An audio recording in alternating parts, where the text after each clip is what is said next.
Assalamualaikum warahmatullahi wabarakatuh. Selamat pagi anak-anak hebat. Bagaimana kabar hari ini? Semoga semuanya sehat ya. Baik, hari ini kita akan belajar tema 5, subtema 3, pembelajaran 3. Oke anak-anak, meskipun ini masih belajar daring ya, belajar online, semoga semuanya tetap semangat ya. Dan jangan lupa untuk selalu menerapkan protokol kesehatan dimanapun kalian berada. Oke, kita mulai belajarnya ya. Baik, materi yang akan dipelajari hari ini yaitu 1. Bahasa Indonesia tentang ungkapan permintaan maaf dalam percakapan. 2. Matematika tentang pengukuran panjang. 3. SBDP tentang gerak keseharian dan alam dalam tari. Nah, jadi ada 3 mata pelajaran yang akan dipelajari. Oke, yang pertama yaitu bahasa Indonesia, ungkapan permintaan maaf dalam percakapan. Nah, ini ada percakapan antara Udin dan Siti. Udin, Siti mohon maaf, lupa membawa bukumu, buku yang dipinjam kemarin. Tidak apa-apa Siti, tetapi besok jangan lupa ya.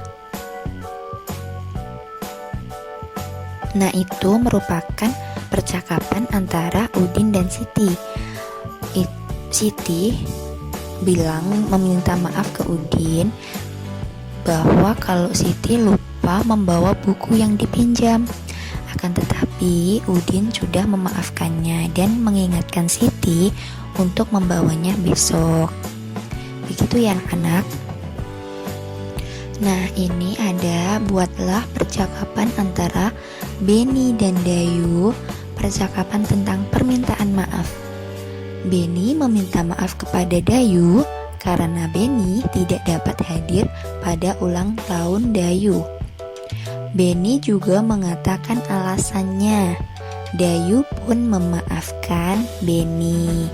Ayo, bagaimana ini kira-kira percakapan antara Beni dan Dayu? Kita lihat ya contohnya. Ini ada percakapan antara Beni dan Dayu, bisa disimak ya. Beni, hai Dayu. Dayu, hai Beni. Beni, Dayu, saya minta maaf ya tidak bisa hadir di acara ulang tahunmu karena harus menjaga adikku lagi sakit. Dayu, ya Ben, tidak apa-apa. Semoga adikmu cepat sembuh. Beni, terima kasih Dayu. Nah, ini contoh percakapan antara Beni dan Dayu. Beni sudah meminta maaf ke Dayu bahwa tidak bisa hadir di acara ulang tahunnya. Beni pun juga mengatakan alasannya, yaitu harus menjaga adiknya yang lagi sakit. Dan Dayu pun sudah memaafkan Beni. Jadi ini contoh percakapannya ya anak-anak. Jika anak-anak mau buat, bisa diubah alasannya sesuai alasan anak-anak masing-masing. Oke, kita lanjut. Pelajaran matematika masih tentang pengukuran panjang. Kita ingat lagi kalau 1 meter sama dengan 100 cm ya. Jangan sampai lupa, itu pun tidak akan berubah juga ya anak-anak. Harus diingat terus, 1 meter sama dengan 100 cm.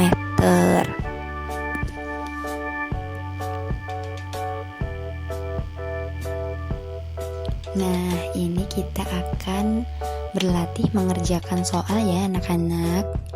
Nah, ini ada soal yang pertama yaitu Beni memiliki bambu berukuran 4 meter. Beni memotong bambu sepanjang 200 cm. Berapa meter sisa bambu yang telah dipotong? Ayo, kira-kira berapa? Kita jawab bersama ya. Nah, pertama kita tulis bentuk matematikanya. 4 meter. 4 meter ini panjang bambunya Beni dikurangi. Nah, karena dipotong berarti harus dikurangi ya anak-anak. Dikurangi 200 cm. Sama dengan berapa meter? Nah, berarti harus dijadikan meter semua ya. Nah, ini 4 meter dikurangi 2 meter. Nah, 200 cm di awal tadi harus dijadikan meter. 200 cm itu sama dengan 2 meter. Jadi 4 meter dikurangi 2 meter sama dengan 2 meter. Jadi sisa bambu yang sudah dipotong yaitu 2 meter. Soal selanjutnya, Ani memiliki pita merah sepanjang 1 meter. Pita tersebut dipotong 80 cm. Potongan pita ini untuk menghiasi kado ulang tahun. Berapa sentimeter kah sisa pita Ani? Ayo kira-kira berapa sentimeter nih? Yuk dijawab ya. Nah, pertama tetap tulis bentuk matematikanya. 1 meter panjang pita ini kan 1 meter dikurangi karena dipotong dikurangi 80 cm sama dengan berapa sentimeter.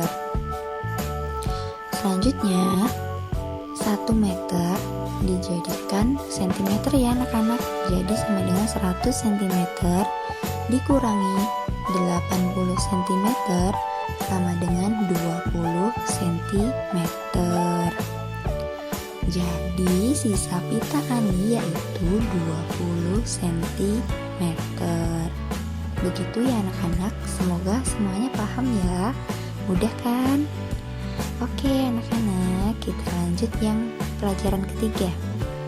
Pelajaran SBDP yaitu gerak keseharian dan alam dalam tari. Nah, ini ada sedikit cerita yaitu kita baca bersama ya. Bel tanda akhir pelajaran berbunyi. Beni dan temannya berdoa untuk pulang. Sampailah Dayu di rumah. Kemudian Dayu ke belakang rumah. Di belakang rumahnya ada pohon cemara. Pohon cemara terlihat ditiup angin. Pohon cemara bergoyang ke kiri dan ke kanan. Gerakannya terlihat sangat indah. Itu ada gambarnya kalau Dayu lagi melihat pohon cemara yang ditiup angin. Nah, kira-kira mau jadi apa nih? Ya, gerakan tari ya anak-anak. Pohon cemara yang ditiup angin tadi bisa dibuat untuk gerakan tari. Nah, ini Dayu lagi sedang menirukan gerakan pohon cemara.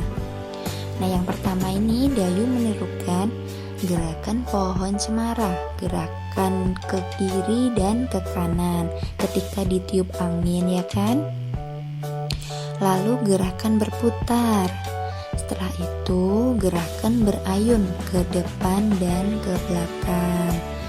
Ada juga nih yang terakhir keempat, gerakan mengangkat kedua tangan, juga melambaikan tangan ke kiri dan ke kanan.